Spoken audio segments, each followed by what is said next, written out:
Selamat bertemu kembali dengan saya Moses Laksono Singgih. Kali ini saya akan menjelaskan tentang circular economy, yaitu siklus berkelanjutan transformasi menuju keunggulan strategis. Ya, ini mengubah cara yang lama, yaitu mengambil bahan baku dari tanah, dari bumi, lalu diproduksi atau dibuat, setelah itu dibuang. Ini yang gambar di bawah ini, take, make, dan dibuang menjadi waste. Ini harus diakhiri dengan circular economy. Model ekonomi sirkul linier saat ini menghancurkan nilai finansial dan menguras sumber daya alam sehingga mencapai titik krisis operasional. Artinya bahan baku yang diambil dari bumi terus menerus itu lama-lama akan menjadi habis. Kalau habis maka kita tidak punya bahan baku itu lagi. Nah, karena itu dibuat yang dinamakan dengan circular economy. Ya, tiga pilar utama ekonomi sirkular. Sirkularitas bukan sekedar inisiatif daur ulang di akhir rantai. Ya, jadi bukan setelah selesai lalu didaur ulang, bukan, melainkan pergeseran desain ekonomi sistemik sejak hulu. Jadi sejak awal memang sudah didesain supaya bisa dipakai kembali. Ya, dengan tujuan ini, hilangkan limbah dan polusi. Didesain untuk tidak menghasilkan limbah sejak awal. Artinya bahan baku yang diproses menjadi produk diharapkan atau direncanakan produk yang bersangkutan bisa dipakai lagi untuk proses-proses berikutnya atau produk itu sendiri dengan adanya perubahan. Pertahankan nilai produk, memperpanjang masa pakai produk dan material di ekonomi. Jadi produk yang sudah diproduksi setelah nggak dipakai langsung dibuang, tetapi diperpanjang masa pakainya. Yang ketiga adalah regenerasi sistem alam, mengembalikan nutrisi dan memulihkan ekosistem. Alam yang sudah dipakai itu diusahakan untuk bisa dipakai kembali.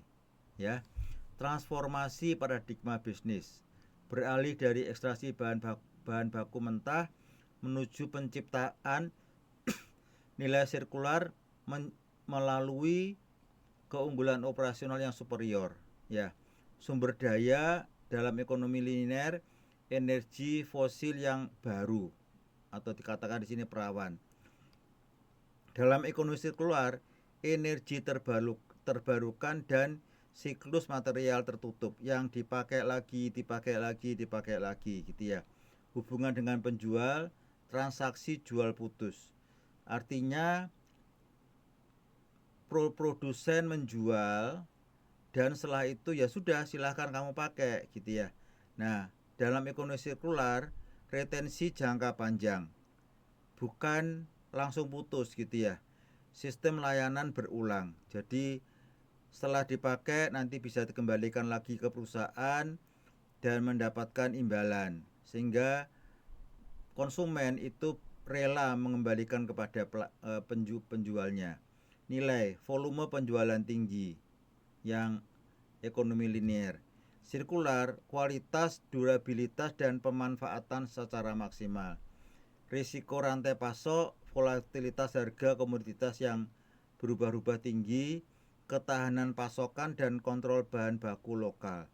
Kenapa? Karena dipakai lagi, dan dipakai lagi. Gitu ya. Tangga R, hierarki retensi nilai. Daur ulang adalah jalan terakhir. Ya, nilai ekonomi tertinggi justru diciptakan dengan menolak dan mengurangi konsumsi sejak awal. Ya, jadi daur ulang ini yang jalan terakhir ya. Yang pertama adalah refuse atau menolak. Hilangkan kebutuhan yang tidak perlu. Jadi kita tidak boleh atau dianjurkan tidak membeli barang kalau nggak diperlukan. Reduce atau kurangi, gunakan lebih sedikit sumber daya dengan meningkatkan efisiensi. Reuse, gunakan kembali. Perpanjang masa pakai produk, ya. Repurpose, ya. Produk yang sudah tidak dipakai kita manfaatkan untuk kegunaan yang baru, ya. Yang terakhir baru ini, recycle atau daur ulang, ekstraksi material untuk produk baru. Ini pilihan terakhir, ya. Kerangka resolve, menu strategis untuk strategi bisnis, 6 langkah taktis untuk merancang ulang model bisnis dan menciptakan aliran pendapatan baru melalui sirkularitas. Yang pertama adalah regenerate, beralih ke energi dan material terbarukan.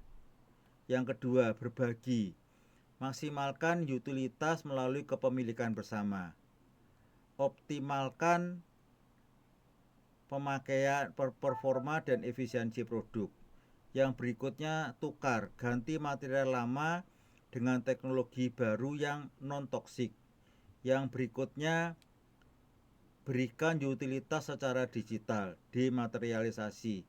Dan yang terakhir adalah siklus berulang, tutup rantai pasokan dengan remanufaktur. Remanufaktur itu adalah produk lama itu dikelola kembali atau diperbaiki, secara orang awam mengatakan begitu, sehingga bisa menjadi produk yang as good as new.